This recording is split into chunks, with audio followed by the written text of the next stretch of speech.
A I prompt improve challenge.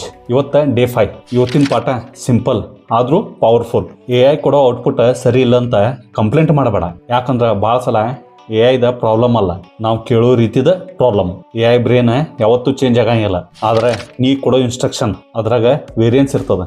ಆದ್ರೆ ಅದ power. ಇವತ್ತಿನ ಚಾಲೆಂಜ್ ಏನಂದ್ರೆ ಒಂದ ಪ್ರಶ್ನೆನೇ ಎ ಐ 3 ಬೇರೆ ಬೇರೆ ರೀತಿಗ ಕೇಳ್ಬೇಕು. ಫಾರ್ ಎಕ್ಸಾಂಪಲ್, ಮೊದ್ಲೇಕ ಗಿವ್ ಕಂಟೆಂಟ್ ಐಡಿಯಾಸ್ ಅನ್ನೋದು ಅಸ್ಪಷ್ಟ ಆಗಿರ್ತದೆ. ಎರಡನೇಕ give 5 Instagram reel ideas on A I skill ಅನ್ನೋದು ಬೆಟರ್ ಆಗಿರ್ತದೆ. ಮೂರನೇಕ give 5 Instagram reel ideas on A I skills for Kannada audience age 20 to 30.